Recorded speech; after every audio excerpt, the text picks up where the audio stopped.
September 1913, Corps Airfield near St. Petersburg. Hundreds of spectators are watching a military aeroplane competition when suddenly something incredible happens in the sky. The heaviest engine breaks loose from one of the aircraft and plummets like a stone directly onto the enormous four-engine biplane Ruski Vityaz, Russian Knight, standing on the ground. The roar, the crack of breaking structures, the screams of horror from the crowd.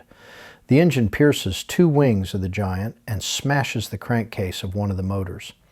The machine, which only yesterday had been the pride of Russian aviation and proof that the empire could create aircraft no worse than European ones, turned into a pile of mangled metal and torn fabric.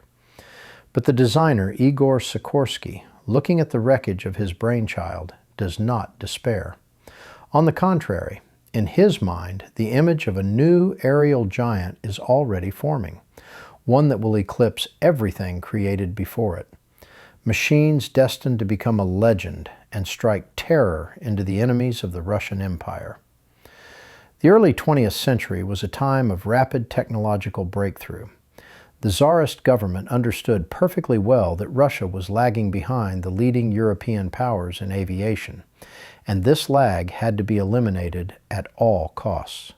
The territory between Pobedy Street, Roshchinskaya Street, and Varshavskaya Street in St. Petersburg was the southern outskirts of the city, separated from the main development by railway tracks.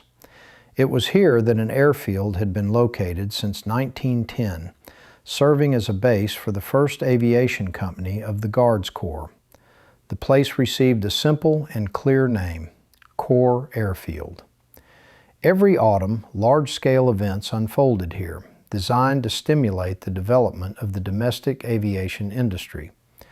Military airplane competitions attracted everyone who possessed sufficient knowledge, courage, and resources to construct an aircraft.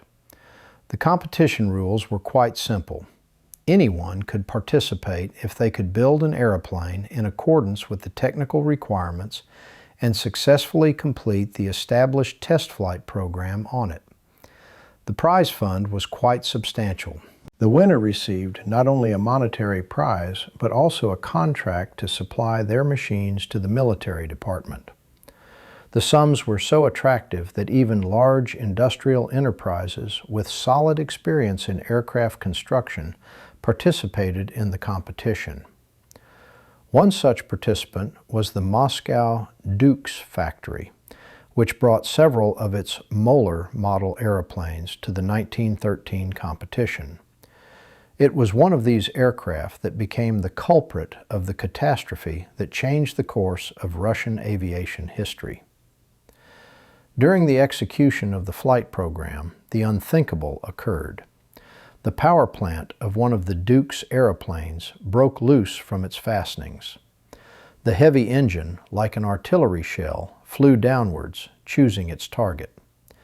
This target was the four-engine giant Ruski Vityaz, Russian Knight, standing on the airfield, which had already successfully completed its test program and was considered the de facto winner of the competition.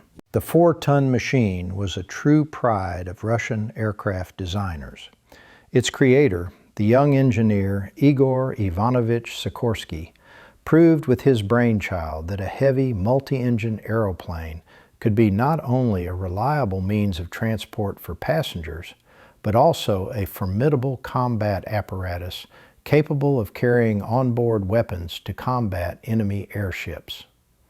The Ruski Vityaz, Russian Knight, was built at the facilities of the Russo-Baltic Wagon Factory in early 1913. Its first flight took place half a year before the ill-fated competition, with the designer Igor Sikorsky himself at the controls. In the following months, the crew conducted numerous experiments testing the capabilities of the unprecedented machine. They stopped engines in flight, made passengers move from the nose to the tail section, and performed steep turns. The enormous airplane performed flawlessly in all flight modes, demonstrating excellent maneuverability and stability. In July of 1913, the machine was demonstrated to Emperor Nicholas II himself.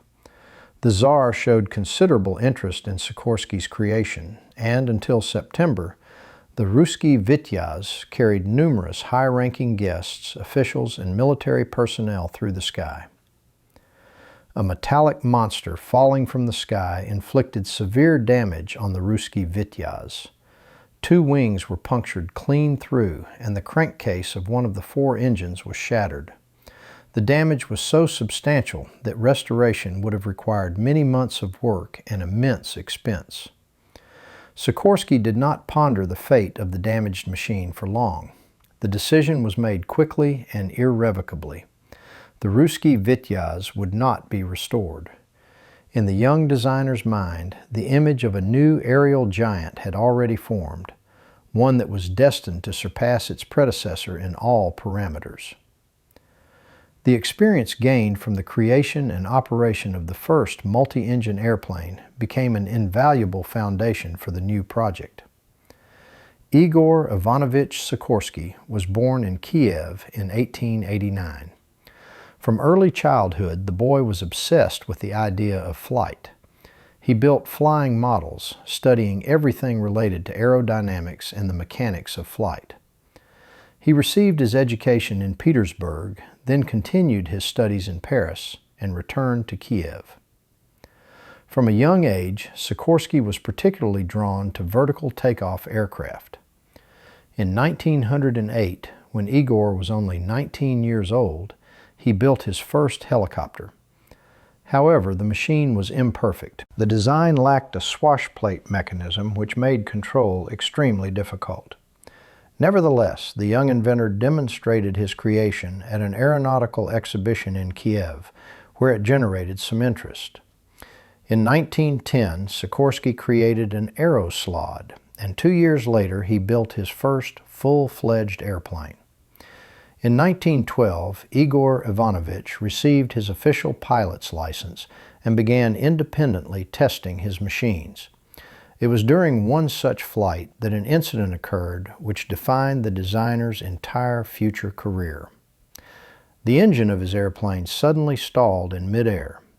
Sikorsky miraculously managed to land the machine without catastrophic consequences, but this incident forced him to reflect deeply on flight safety. If a single-engine airplane is virtually doomed in the event of an engine failure, a multi-engine machine gains a chance to continue its flight and land safely. Thus was born the concept of the multi-engine airplane, which became the main idea behind all the young engineers' subsequent work. The Ruski Vityaz was the first embodiment of this concept, but the new machine was destined to become a true masterpiece. In December of 1913, a prototype of the new aerial giant appeared on the unpaved runway of the Kor Aerodrome. The airplane was named after the epic hero, Ilya Muromets. Outwardly, the new machine differed noticeably from its predecessor, the Ruski Vityaz, although some elements were inherited from the previous design. The wings and landing gear remained virtually unchanged. They had proven themselves excellently in flight and required no modifications. The power plant also migrated from the old machine. 4 German Argus engines with a total output of 400 horsepower.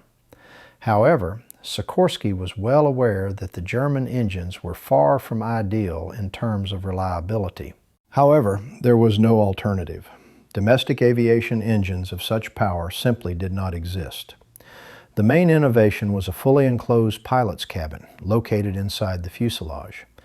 This was an absolute global breakthrough. No airplane of that time featured a similar solution. The pilot's cabin was separated by a partition from the passenger cabin, where true comfort reigned. In the cabin, there was electric lighting, wicker armchairs, and a small table. Passengers could feel almost as if they were in a first-class railway carriage. On board, there was a captain's cabin and a storage room for luggage. The designers anticipated that the airplane would be able to remain airborne for several hours without landing. The fuel tanks were designed with a large reserve capacity. A toilet operated within the fuselage, which seemed an incredible luxury for those times.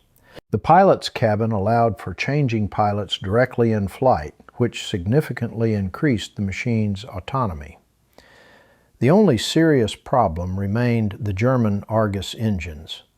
Their reliability left much to be desired. The engines regularly malfunctioned and required constant maintenance. Other suitable engines were not produced in the Russian Empire, so Sikorsky provided for a unique possibility. A technician could go out onto the wing directly during flight to service any of the 4 power units. On the upper wing, a special walkway was arranged, protected from the wind by a small visor. The mechanic, secured by a safety rope, could reach any engine and perform the necessary repairs or adjustments without interrupting the flight. This solution was as ingenious as it was dangerous, but it was precisely what repeatedly saved the crew of the Ilia Muromets from forced landings in the most unsuitable locations. In March of 1914, the Ilia Muromets set a world record for the number of passengers lifted into the air on a single airplane. 16 people and a dog boarded. The machine confidently lifted off the ground and spent more than half an hour in the sky, demonstrating excellent flight characteristics. Newspapers wrote about this achievement with enthusiasm, calling the Ilya Muromets a triumph of Russian engineering thought. However, the military department was not quick to open its coffers for the purchase of new airplanes. Among military personnel, there was a belief that huge and expensive machines would not bring real benefit in combat conditions. Skeptics claimed that the cumbersome giant would not be able to gain sufficient altitude, would be slow, and would become an easy target for enemy artillery. Sikorsky decided to dispel all doubts by showcasing the product directly. He personally lifted the Ilya Muromets to an altitude of 2,000 meters, which seemed fantastic for a machine of that size. The next day, the designer completed a non-stop flight covering a distance of 700 kilometers, spending 6.5 hours in the air. The airplane demonstrated stable engine operation, excellent maneuverability, and the ability to cover enormous distances. This made a due impression on military officials. The main military technical directorate finally concluded a contract with the Russo-Baltic Carriage Factory for the construction of 10 aircraft. The First World War began, and the military department actively pressed the aircraft factory to fulfill the order. The Russian Empire needed a new weapon capable of changing the course of the war. The military department demanded that the new airplanes be equipped with an impressive arsenal. A 37mm Hotchkiss cannon, 2 Maxim machine guns, 2 Madsen rifles, and a pair of Mauser pistols were installed aboard the Ilia Muromets.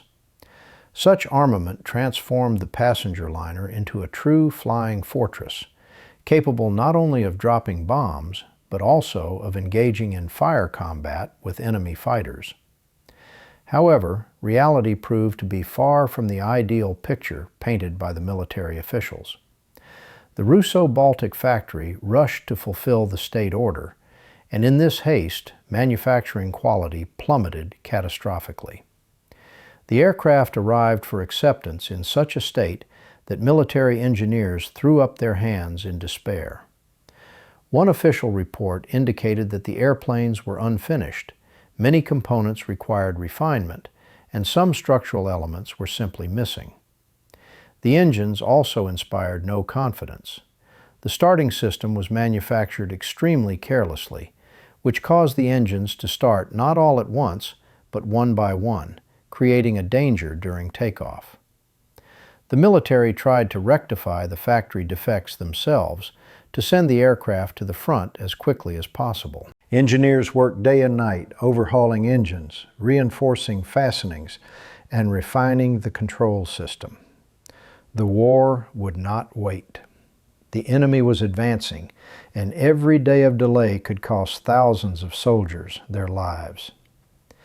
In mid-September 1914, two Ilya Muromets aircraft finally set off for the front line. The city of Belostok was chosen as the base, from which reconnaissance flights and bombing of enemy positions were planned. Staff Captain Rudnev, an experienced pilot with a firm character, was appointed commander of the first airplane. He flew his aircraft to Belostok in 24 days, covering the distance without serious incidents. The second Ilya Muromets was under the command of Staff Captain Pankratiev, a man no less experienced, but, as it turned out, significantly less fortunate. Pankratiev's airplane crashed during landing in the city of Rizhitsa.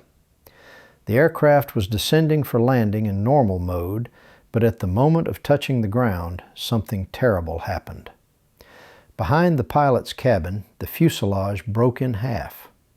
The lower wing cracked in 4 places at once, and the shaft of one of the engines was damaged. The enormous airplane disintegrated right before the eyes of the astonished local residents. Fortunately, the crew survived, but the aircraft was transformed into a pile of wreckage. It seemed that the combat career of this Ilia Muromets had ended before it even began. However, Pankratiev had no intention of giving up. The detachment team dismantled the damaged airplane and erected a large canvas tent over the wreckage. Work began that seemed impossible: to restore a heavy, multi-engine aircraft in field conditions, without factory equipment, without qualified specialists. For a whole month, mechanics, carpenters, and locksmiths worked tirelessly. The structure was not merely restored, but also improved. The aircraft became lighter thanks to the replacement of some components with stronger but less massive parts. Drag was reduced by changing the shape of the nose section. 3 engines were thoroughly overhauled and adjusted, achieving the maximum possible reliability. The 4th engine, which had sustained the most serious shaft damage, was sent to Petersburg for major overhaul. Mikhail Vladimirovich Shidlovsky, chairman of the board of the Russo-Baltic Carriage Factory, closely followed the fate of his creations. The failure in Bialystok and the freezing of the program could have turned into a catastrophe, not only for the factory, but also for all domestic heavy aviation. Shidlovsky understood that decisive and unconventional action was needed. He composed a detailed memorandum addressed to the Minister of War, in which he proposed a revolutionary idea. All flight detachments equipped with Ilia Muromets aircraft should be united into a single formation modeled after naval squadrons. The airships were to operate in a coordinated manner under unified command with a clear strategy for their deployment. Shidlovsky's proposal made an impression on the military leadership. Moreover, something completely incredible occurred. The 58-year-old factory owner was conscripted into the Army, granted the rank of Major General, and appointed head of the newly formed squadron of airships. A man who had worked his entire life in civilian enterprises suddenly found himself a military commander, responsible for an entirely new branch of the armed forces. The village of Staraya Yablona was chosen as the squadron's base, located sufficiently close to the front line, but simultaneously offering suitable conditions for accommodating heavy aeroplanes. The aircraft arrived at the new base disassembled by railway. Mechanics reassembled them, checked all systems, and prepared them for combat service. Finally, the moment arrived when the squadron was ready to commence combat missions. The first sorties dispelled all doubts of the skeptics. The aerial giants easily reached an altitude of 3 kilometers, remaining completely unreachable by enemy anti-aircraft artillery. From such a height, the crews detected critical targets: troop concentrations, headquarters, railway junctions, artillery batteries. Reconnaissance was followed by bombing. Each Ilia Muromets could carry up to half a ton of bombs, which by the standards of that era constituted colossal power. The results of the combat operations exceeded all expectations. The aeroplanes returned to base intact and unharmed. Crews reported accurate bomb hits on targets. Reconnaissance data proved exceptionally valuable for planning ground operations. The military leadership was finally convinced of Pankratyev's and Shidlovsky's correctness. The Ilia Muromets' reputation as a combat aeroplane was not merely restored, but greatly enhanced. Production under contracts was resumed at the factory, and improved modifications began to be developed. The aircraft's aerial capabilities were proven in practice.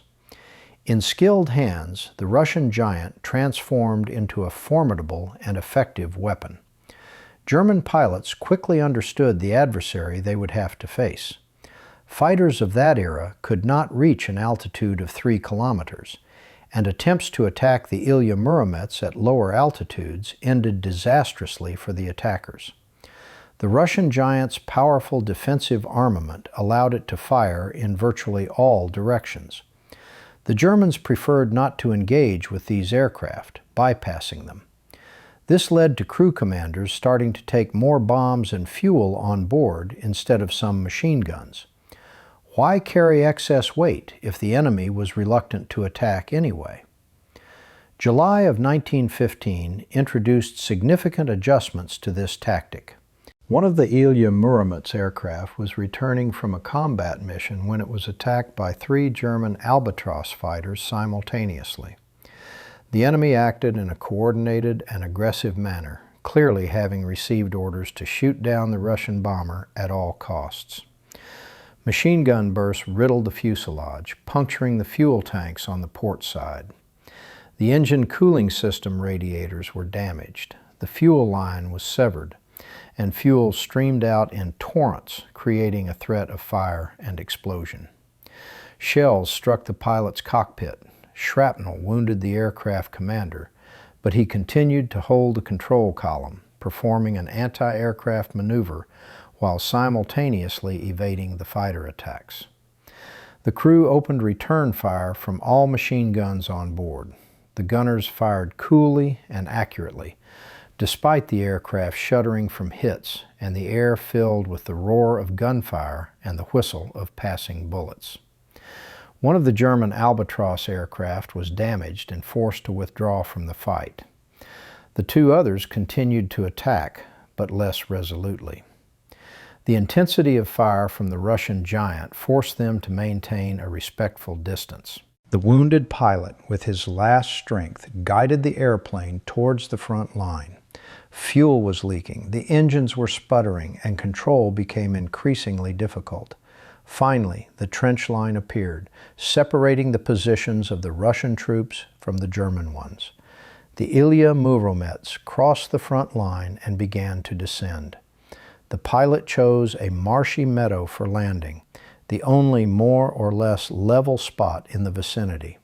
The touchdown was hard, the landing gear bogged down in the swampy soil, but the aircraft did not overturn or catch fire.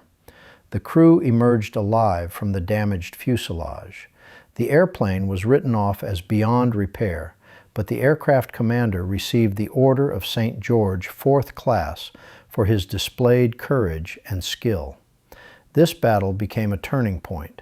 The military command realized that the Germans no longer feared the Russian giants and were willing to take risks to destroy them. Consequently, the demands on the airplanes sharply increased.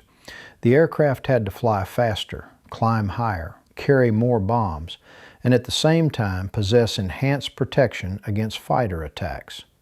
Sikorsky received a new technical specification and began refining the design. French Renault engines, each with a power output of 220 horsepower, were purchased and installed. The new engines allowed for increased speed and flight altitude, making the Ilia Muromets even more invulnerable. However, an unpleasant detail emerged. The strength of the airframe proved insufficient for the increased speeds. Sikorsky performed highly complex calculations, recalculated all loads, and reinforced the structure in critical areas. Concurrently, he added new machine gun placement points on the fuselage so that gunners could fire in virtually any direction without dead zones. But the military did not stop there. They demanded that the Ilia Muromets be capable of carrying torpedoes and transforming from a bomber into a torpedo bomber directly on dusty airfields without returning to the factory. Igor Ivanovich solved this highly complex problem as well. A Lesnar system torpedo launcher was placed under the fuselage, allowing for the suspension and dropping of heavy naval torpedoes. The conversion was to take minimal time and not require special equipment. Tests of the new modification were scheduled for the autumn, but they were not destined to take place. The command of the ground forces and the naval fleet could not agree on who would command the torpedo bomber squadrons. Bureaucratic disputes dragged on for months, and then events began in the country that turned everything upside down. The revolutionary events of 1917 engulfed the Russian Empire like an avalanche. The old order collapsed in a matter of days. An era of chaos and change began. The Russo-Baltic plant immediately came under the close scrutiny of the new authorities. Special commissions were established which set about examining all documentation, questioning workers, and studying financial reports. Absolutely everything was subjected to criticism, from the organization of production to the personalities of the managers. Shidlovsky particularly bore the brunt, who was accused of having failed to carry out a single serious modernization of either the production process or the aircraft itself during 5 years of operating the aircraft. Engineers conducted new calculations of strength and aerodynamics. The conclusions proved shocking. The Ilia Muromets was officially declared unsafe for flight. The Commission pointed to numerous structural flaws that had accumulated during years of rushed wartime production. However, the true picture was more complex than the inspectors claimed. In frontline service, the aerial giants indeed suffered, but primarily from the whims of the weather. Squally winds tore the machines from their moorings. Flooding of landing fields made takeoffs and landings mortally dangerous. Engines adamantly refused to operate properly in winter frosts, and airframe wear and field conditions reached critical levels in just several months of intensive operation. The Commission assessed Shidlovsky's management extremely negatively, stating that it had brought more harm than good. It was acknowledged that the efficiency of a large aircraft surpassed that of lighter airplanes. However, it was recommended to immediately cease the construction of Muromets aircraft and to begin the development of an entirely new bomber that took into account all modern requirements. The fate of the still-flying machines remained uncertain. They were transferred to serve in the workers' and peasants' Red Air Fleet. Within the new structure, an interesting project emerged: to organize a scientific and commercial expedition to the country's northern territories using the Ilya Muromets. Pankratiev, who by that time had become one of the leading specialists in heavy aviation, ardently supported this idea. He wrote that the Ilia Muromets was better suited for northern expeditions than any other aircraft, thanks to its flight range, payload capacity, and ability to operate in harsh conditions. The plan was to explore hard-to-reach areas of the Arctic, conduct geological reconnaissance, and establish communication with remote settlements. However, in the prevailing circumstances, the ambitious plan was not destined to materialize. The country plunged into the abyss of civil war, and scientific expeditions were no longer a priority. 12 unfinished machines, gathering dust in the workshops of the Russo-Baltic plant in Petrograd, were remembered. They were urgently completed, equipped with crews, and sent to the front lines. These airplanes brought considerable distress to the White Armies, bombing their positions, supply depots, and railway junctions. Red pilots quickly mastered the tactics of employing heavy bombers and used them with maximum effectiveness. The Ilya Muromets once again proved its value as a combat machine capable of inflicting serious damage upon the enemy. After the end of the Civil War, the Council of Labor and Defense of the Republic established a special commission to develop programs for the advancement of domestic aviation. The country lay in ruins. Its economy was destroyed, but the new government understood the strategic importance of an air fleet. One of the Commission's decisions was the opening of the first regular postal passenger air service connecting Moscow and Kharkov. For this purpose, 6 Ilia Muromets type aircraft were allocated. However, all of them were heavily worn from their service on the fronts and had been repeatedly repaired in field conditions. Covering the distance from Moscow to Kharkov without landing in such aircraft was extremely dangerous. Intermediate airfields were established in Tula, Oriol, and Kursk to reduce the risks. 3 airplanes served the Moscow-Tula-Oriol section, while the other 3 operated on the Oriol-Kursk-Kharkov route. In Oriol, an exchange took place. The aircraft transferred passengers and cargo to each other and then turned back. Passengers were utterly delighted by the speed of the journey. What took several days by train, the airplane covered in mere hours. However, the crews by no means shared the passengers' enthusiasm. A rare flight occurred without serious incidents. Engines failed at the most inopportune moments. Fuel lines leaked, and structural elements broke right in the air. Once, during a flight, one of the engines caught fire. Flames engulfed the engine, threatening to spread to the fuel tanks and turn the airplane into a flying torch. The mechanic, without hesitation, climbed out onto the wing and began to beat out the fire with his own leather jacket. Burning his hands, choking from the smoke, he managed to extinguish the fire. The aircraft managed to reach Oriol on its 3 remaining engines and, under a real threat of a crash, descended onto the airfield. The passengers did not even suspect how close they had come to disaster. Heavy aviation in the country was on the verge of a complete crisis. Pankratiev, who became the head of the Moscow-Kharkov airline, sent reports to the highest authority demanding the allocation of funds for the repair and modernization of the aircraft. However, there was a catastrophic lack of money. The country was recovering after a devastating war, and aviation was not among the priorities. In 1923, the last flight on an Ilya Muromets airship was made. The worn-out aircraft could no longer safely take to the skies. The era of Russian aerial giants came to an end. Igor Ivanovich Sikorsky himself had by that time already lived in the United States for 4 years. As early as the beginning of 1918, he received information about possible persecution by the Bolsheviks, as he was known as a person close to the imperial family.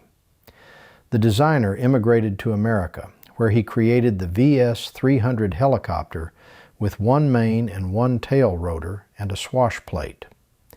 This design became classic and is used to this day. If you liked this story about the Russian genius and his legendary airship, please like, share your opinion in the comments, and subscribe to the channel.